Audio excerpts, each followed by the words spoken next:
Jefferson, podemos? Boa tarde. Nossa. Pode baixar um pouquinho? Boa tarde, gente. Tudo bem? Estamos aqui para iniciarmos essa nossa mesa de debate sobre a política pública de inclusão digital. Então, é uma satisfação contar com vocês aqui. A sala é bem grande, mas eu acho que o calor humano aqui também é maior ainda, né? É? Então tá bom. Bom, meu nome é Clayton Mello, eu sou da Secretaria de Inclusão Digital do Ministério das Comunicações. Eu vou ajudar aqui a intermediar um pouco a condução dessa nossa plenária. Qual que vai ser a dinâmica? Nós vamos ter algumas pessoas aqui que vão falar, vamos fazer uma apresentação da proposta da política pública e, imediatamente, após os comentários da mesa e as falas das pessoas que a gente vai convidar, já vamos abrir para a contribuição de todos vocês, para a avaliação, para as críticas, para as propostas, enfim, para a gente construir esse diálogo sobre a política pública de inclusão digital. Tá bom? Nossa perspectiva aqui, agora deve ser 3h15, 15h15 por aí, é que a gente vá nosso espaço aqui está reservado até às 17 horas. Esse é o nosso teto, ok?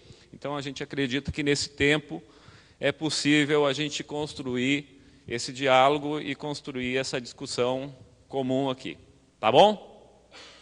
Então, vou chamar aqui para estar conosco na mesa o Jefferson Oliveira, que é o secretário de Inclusão Digital do Ministério das Comunicações. Jefferson, por favor. Vou chamar aqui também o Luciano Marco, que é o secretário de Direitos Humanos aqui do município de Porto Alegre. Luciano, por favor. Isso. Vou chamar também a Denise Flores, por favor, Denise, representando os movimentos sociais de inclusão digital, a Denise aqui de Porto Alegre. Aqui está o nomezinho do Sadi Jacques, mas quem vai estar conosco é o Ricardo, né, Ricardo? Ricardo Frit, por favor. Vai estar conosco aqui pela ASL, Associação do Software Livre. Também estará conosco o Silvino Reck, por favor, Silvino Reck, da Secretaria-Geral da Presidência da República, representando aqui o secretário Renato Simões. Por favor, Silvino, senta aqui conosco. E a Cláudia Schus, a Branca, está aqui conosco? Branca, tudo bom? Por favor. A Branca, a Cláudia, ela é chefe de gabinete da secretária Ivana Bentes, do Ministério da Cultura, que vai estar aqui conosco, né, contribuindo nessa discussão. Ok? Faltou alguém? Acho que é isso, né? Oi? O Clayton sou eu, depois eu sento ali quietinho. Bom, gente, qual que vai ser a dinâmica? Então, eu vou fazer um apanhado muito breve da proposta que a gente está construindo lá no Ministério das Comunicações, lá na Secretaria de Inclusão Digital, a proposta da política pública de inclusão digital. Então, a gente vamos tentar ser o mais breve possível para dar tempo para que a gente tenha esse diálogo aqui. E que as pessoas que estão à mesa também possam falar os seus posicionamentos e também dialogando já com o que a gente está construindo. Então, tem um slide, a gente vai tentar usar esse slide apenas aqui, essa imagem, e mais uma outra apenas, onde sintetiza a ideia macro dessa proposta da política de inclusão digital para o país. Aqui, muitas das pessoas aqui militam, já militaram sobre a inclusão digital. No Brasil, existe aí mais de uma década de investimentos públicos, privados também, em iniciativas de inclusão digital. Essas políticas, o que a gente pode falar com mais propriedade, a partir do histórico dos investimentos do Ministério das Comunicações, foi o investimento sobre telecentros comunitários. Esses telecentros, que se iniciaram em meados da década de 2000, né? 2003 teve muita iniciativa, mas houve uma política mais concentrada a partir de 2005, que foram os telecentros comunitários. E mais recentemente, 2012 e 2013, teve uma segunda política com o foco de inclusão digital, chamado os Telecentros BR, que é uma política que ainda persiste, tem muita coisa para ser realizada ainda. Muito bem. Essas políticas todas, elas tiveram muito o foco na entrega dos equipamentos, né? E hoje a discussão, muito na infraestrutura daquele ponto, né? Aquelas conexões de antenas satelital, as antenas GESAC, nos pontos isolados do país, outras soluções de conexão à internet, né? Comunitários, enfim, soluções diversas, e a entrega dos equipamentos, né? Era um conjuntinho, um kit, chamado kit, tanto do telecentro comunitário quanto do telecentro BR.br, que era um conjunto de máquinas, 10 equipamentos, 10 computadores, a impressora, um servidor, enfim, e se constituía muito nessa visão da entrega desses bens ou desse patrimônio a uma comunidade que era conveniada ou que dialogava direto com o Ministério das Comunicações. E esse formato aconteceu também com diversas outras iniciativas de ministérios como Ciência e Tecnologia, Ministério da Ciência, Tecnologia e Inovação hoje, Ministério da Defesa também nas fronteiras do país, no interior, o MDA, Ministério do Desenvolvimento Agrário, na área rural, enfim, uma diversidade enorme de iniciativas. Houve um estudo em 2013 que aponta um número aproximado aí de mais de 9.000 pontos de iniciativas diversas dos ministérios. E a gente pode saber que, além dessas, em torno de 10.000 pontos aí de inclusão digital, ou esses antigos telecentros, também existiam outras iniciativas, tantas outras, de fundações, de instituições autônomas, de ONGs, de municípios, enfim. Então, hoje, pensando esse passado, essa construção das diversas iniciativas com foco na política de inclusão digital, lá no Ministério nós estamos construindo uma proposta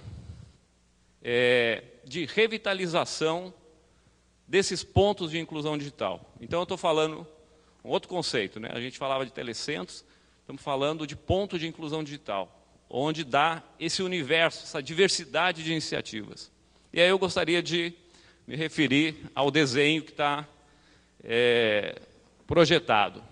Se a gente puder perceber a vida real hoje nas comunidades, né, nos territórios, em estados ou municípios, existe uma diversidade de iniciativas, muitas fechadas, muitas que foram interrompidas, outras tantas funcionando na sua plenitude ou precariamente, enfim. E essa é a realidade que está lá. Existem telecentros, existem pontos de cultura, existem iniciativas desses variados ministérios, existem as iniciativas de mídia livre, enfim, uma gama muito grande de atividades que tem o seu foco na inclusão digital. E a gente está trazendo um outro elemento que acontece na vida real, que é o que está dentro daquele círculo lá, no meio daquela tela, que são as rádios comunitárias também. As rádios comunitárias, elas fazem parte da política pública que é conduzida pelo Ministério das Comunicações. E a discussão que nós estamos fazendo hoje, junto com o ministro Ricardo Berzoini, junto com o Jefferson, secretário, e toda a equipe do Ministério, é de que a gente precisa combinar as ações de inclusão digital com as iniciativas de rádio comunitária. Um sonho, ou melhor, uma proposta muito concreta que a gente está fazendo entre as secretarias de inclusão digital e a Secretaria de Comunicação Eletrônica, que toma conta da radiodifusão no país e que cuida das iniciativas de rádio comunitária, é unificar essas frentes de trabalho, pensando que cada ponto de inclusão digital possa ser também uma rádio comunitária. Para que a gente possa, do ponto de vista público, pensar o elemento comunicação como fundamental e a disseminação da informação como fundamental de um ponto de inclusão digital, né? Então, essa realidade toda, nós queremos que, a partir de uma visão, não ponto a ponto, não o Ministério ou os parceiros, enxergar aquele ponto que tem lá na Restinga. Não. Nós queremos que, percebendo a partir de uma visão de um território, se a gente puder imaginar Porto Alegre, a cidade de Porto Alegre, como um território, nós mapearmos todos os pontos de inclusão digital e promover, junto com a prefeitura, por exemplo, o que a gente está construindo, e junto com os movimentos sociais, logicamente, construir uma articulação em rede desses pontos de inclusão digital dentro do território. A gente pode pensar o território, e ali tem, na lâmina, a gente colocou a visão do território. Por que a visão do território? Porque nós queremos, ou pretendemos, que a política pública de inclusão digital promova o desenvolvimento da comunidade a partir das ferramentas de informação e comunicação, possa constituir uma possibilidade de desenvolvimento econômico, desenvolvimento social, de pensar o território como um espaço de desenvolvimento. E pensando nas pessoas que fazem parte daquele território. Então, esse é o nosso propósito, fazer uma promoção e a constituição de redes colaborativas a partir do território. Muito bem.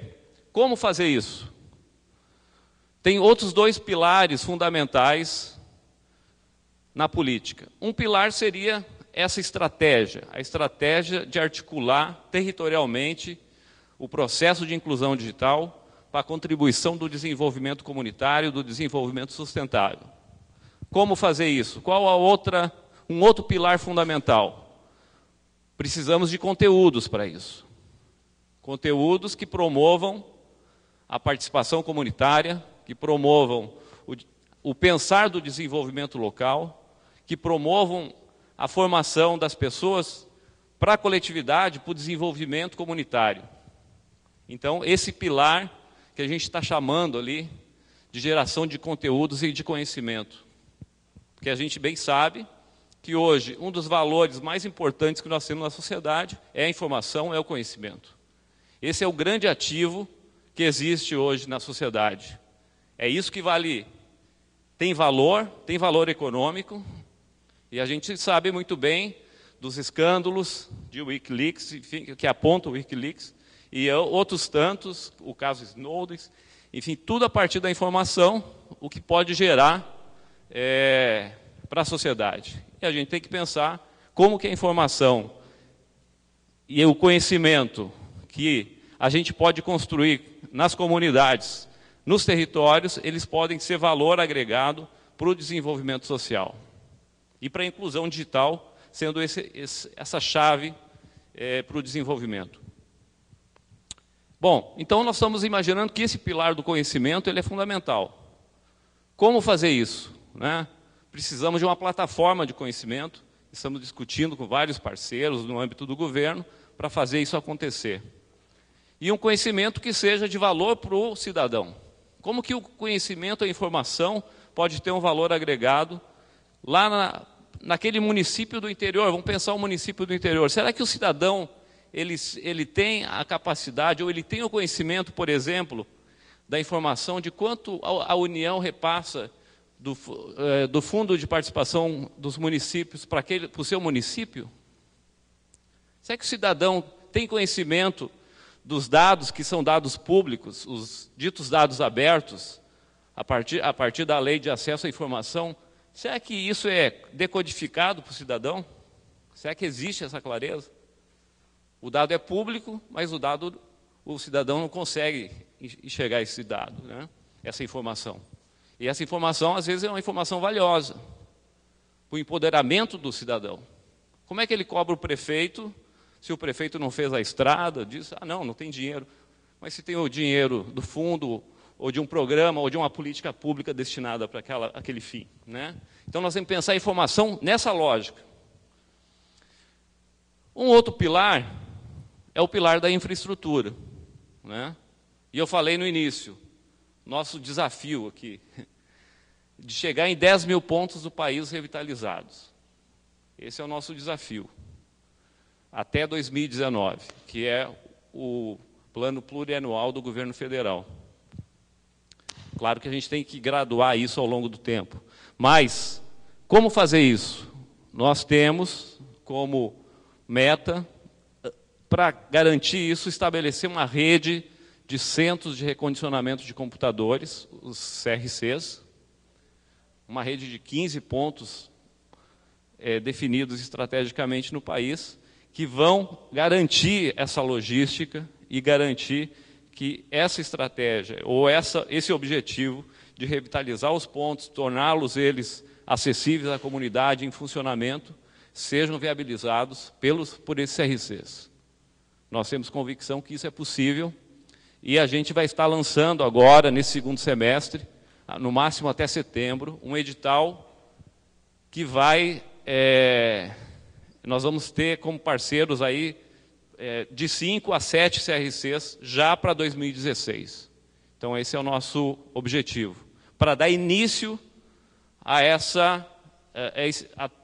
chegar nesse objetivo de revitalização dos pontos de inclusão digital para o fortalecimento da cidadania, né?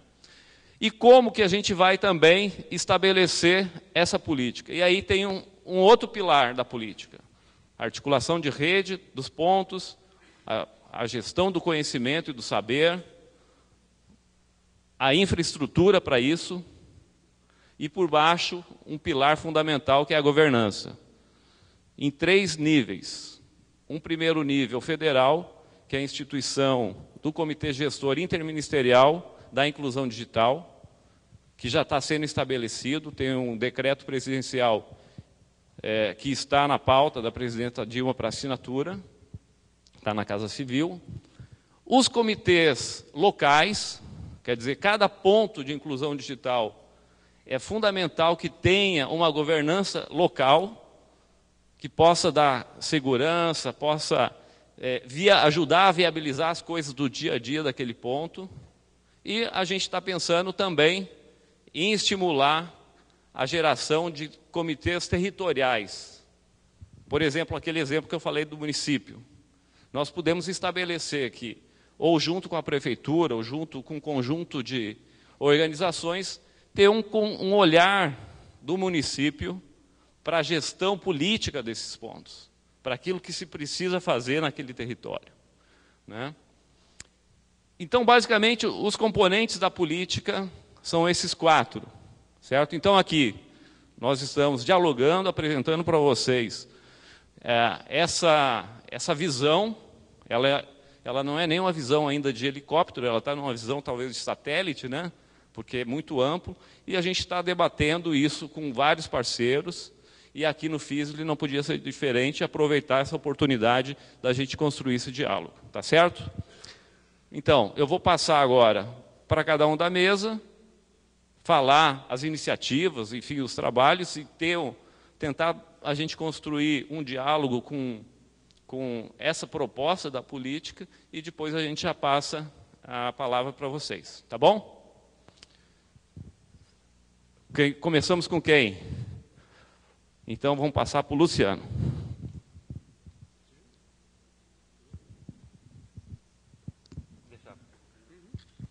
Com quem a gente pode começar?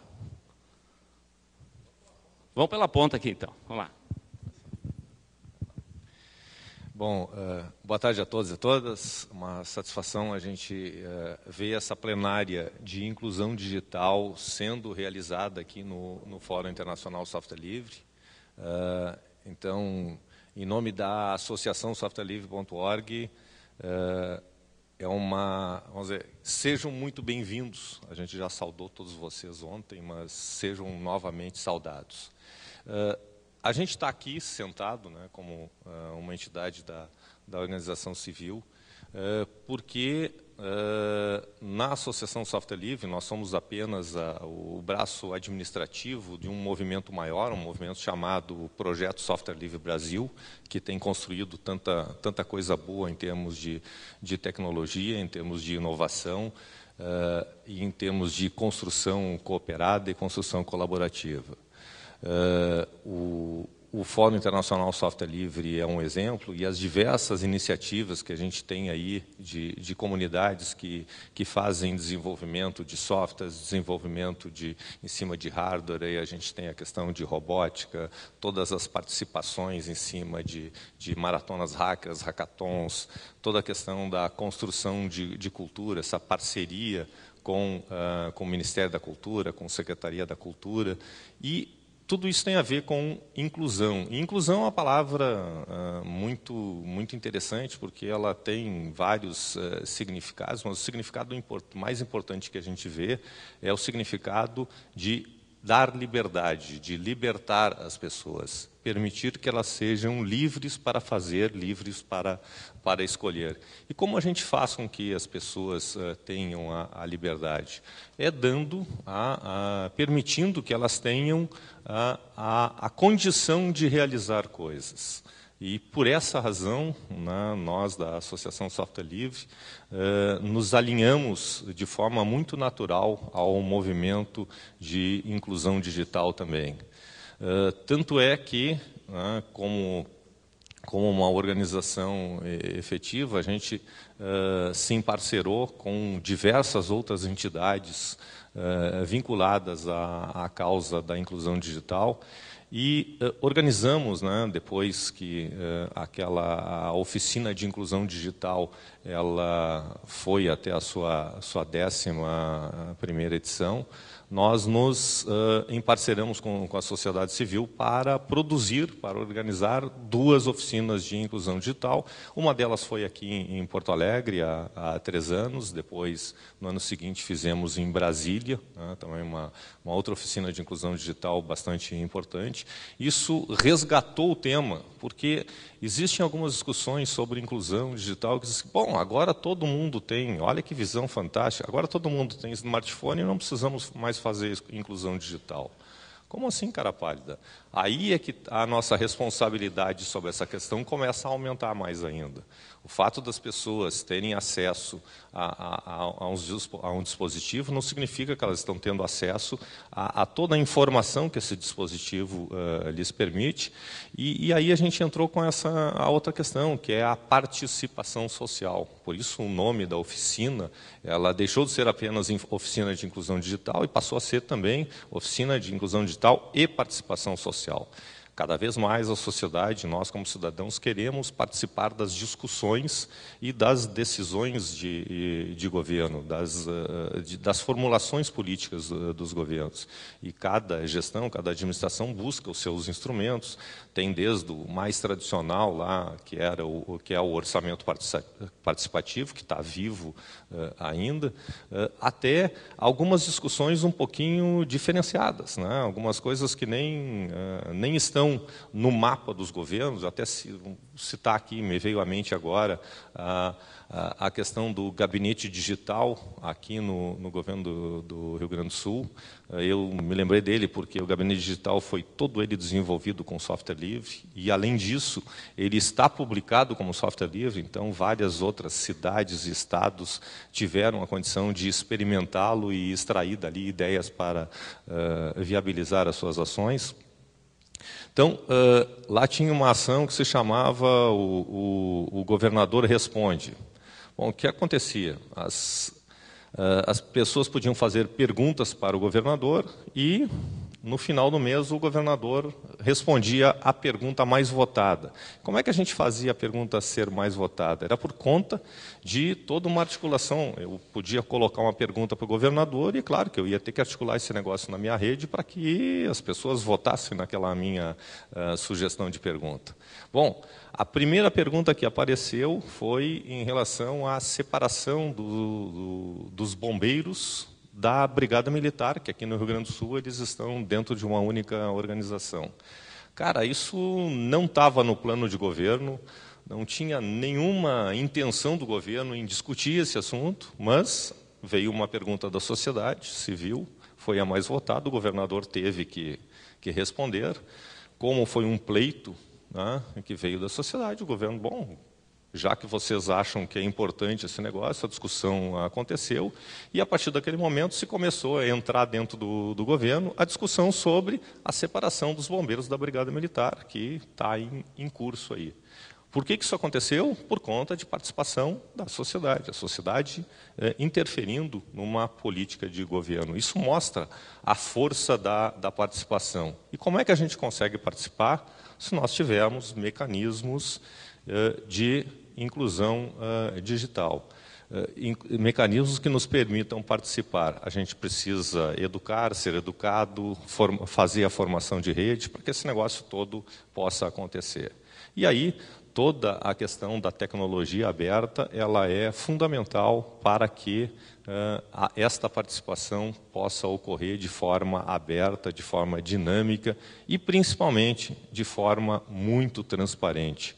Eu, como militante do movimento Software Livre, desconfio muito de qualquer iniciativa governamental que não esteja publicada, que não seja transparente como software.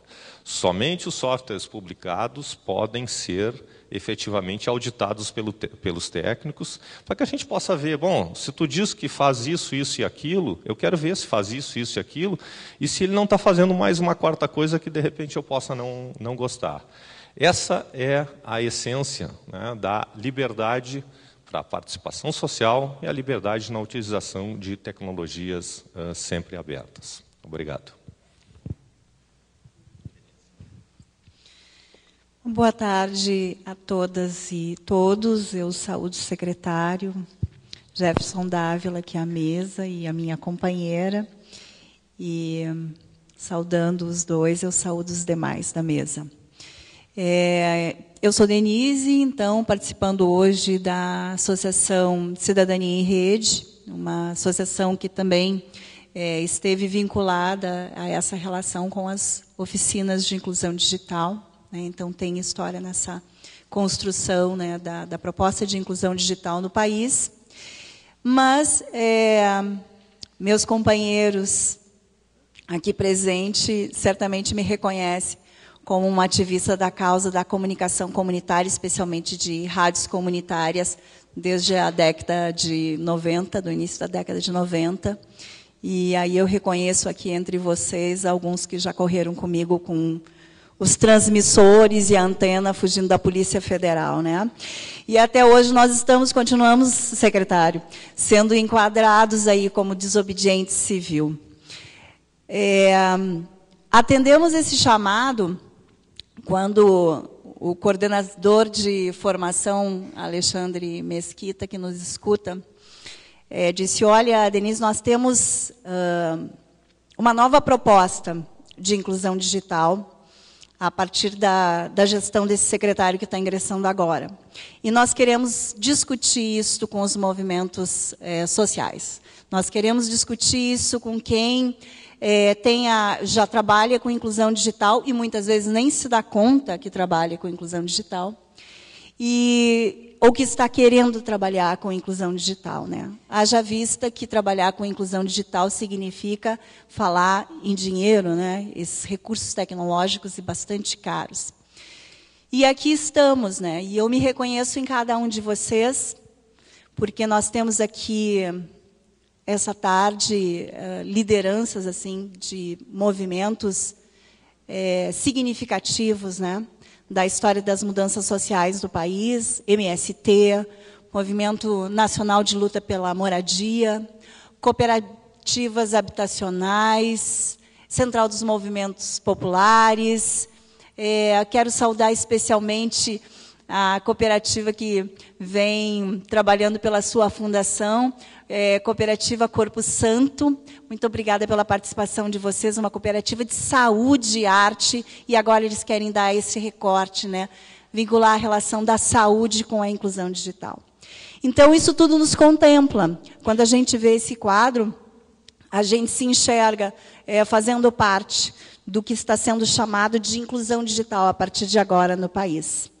Eu estava, em 2004, 2005, na Secretaria de Direitos Humanos e Segurança Urbana, na época, como assessora comunitária, e também participei Tem uma certa época da vida da gente que a gente começa. Eu estava lá, eu estava cá, e, né, tem que se cuidar com as datas, né? Mas, enfim, eu estava lá naquela época. E aí a secretaria, então, estava definindo, né, pelos equipamentos de telecentros, né, o colega Alexandre Mesquita também na Procempa, de telecentros na cidade de Porto Alegre. E os telecentros na cidade de Porto Alegre, eles tinham um vínculo com a relação da segurança urbana. E uma outra proposta de segurança urbana que não fosse somente a relação com a polícia. E foi um processo bem sucedido e que envolveu muitas comunidades, principalmente as comunidades que estavam em maior fragilidade naquele período. Porém, assim como o movimento de comunicação comunitária, de rádio comunitária livre, e aí é uma questão também de tempo histórico para amadurecimento dos movimentos, se vinha fazendo um movimento de comunicação comunitária. E esse movimento de comunicação comunitária, amadurecido, se imaginava que um dia ele não fosse em si só um movimento de comunicação comunitária, mas fosse o movimento de comunicação que fosse intrínseco ao processo, né, do movimento de luta pela moradia, que fosse intrínseco aos movimentos habitacionais, que fosse intrínseco às escolas, com os educadores, educomunicadores, né, como meu companheiro Clauber, e que fizesse, então, a comunicação parte fundamental da relação daqueles movimentos com a sociedade, e que não precisasse mais existir um movimento de comunicação comunitária. E, da mesma forma, com a inclusão digital, né? Então, quando os movimentos aqui respondem, né, e outros tantos, né, quilombolas, povos de terreiro, estivemos conversando com as comunidades eclesiais de base também, para estar aqui, e dizer que, para nós, e gostaria, sem dúvida, né, eu só estou fazendo uma preliminar, de ouvir meus companheiros, porque cada um vai ter o recorte do seu movimento, e é isso que está nos satisfazendo, né, na relação com o governo federal, e pensar, né, que no momento que esses movimentos de fato estiverem maduros na relação com a inclusão digital, nós não precisaremos mais ter movimentos de inclusão digital, né? Nós teremos os recortes para cada um desses movimentos. Cooperativa habitacional estava me dizendo, Denise, né, Cíntia, a gente está precisando de alguns computadores, e se resolver esses computadores, ali a gente quer imprimir um boleto. Isso é inclusão digital, né? Cadê meu companheiro Davidson? Então, aí nós temos lá o pessoal querendo fazer um cadastramento e está precisando tirar inúmeras certidões. Quem é que tira? Como é que tira? Como é que acessa esses portais do governo? Está tudo espalhado. Então, isso é inclusão digital. Sem contar que nós ficamos, e eu estou preocupada com alguns companheiros que ainda não apareceram, porque os códigos promocionais, muito obrigada, Ricardo, foram nos oferecidos para isenção do pagamento da entrada aqui no FISLE, e alguns companheiros me devolveram hoje pela manhã ainda dizendo: nós não conseguimos nos inscrever pela dificuldade com a relação em preencher um cadastro eletrônico. E é disso que a gente quer conversar com a Associação de Software Livre, com os movimentos sociais, e especialmente com o governo, porque nada foi dito para nós, além de que o secretário viria nos reconhecer. E aqui estamos, secretário. Né? Estou eu e os meus companheiros, porque eu sou parte dessa história de luta. Né? A universidade, que, nossa, vem contribuindo há bastante tempo conosco, né? O núcleo de comunicação comunitária da URGS, promovendo, então, o que a gente escreve, né, por meio de cartilhas, né, um trabalho dedicado de mais de 10 anos. Pessoal da Restinga, que a gente vai colocar força nessa TV para realizar um sonho que é de todos nós, que é um sonho de uma escola de mídias populares, né, voltada para crianças e para adolescentes. Já fica pautado. Então, estamos aqui não para pedir, mas para dizer: nós já fazemos e nós queremos fazer. E me parece que as condições estão dadas, mas o povo tem bastante coisa para dizer. Muito obrigada.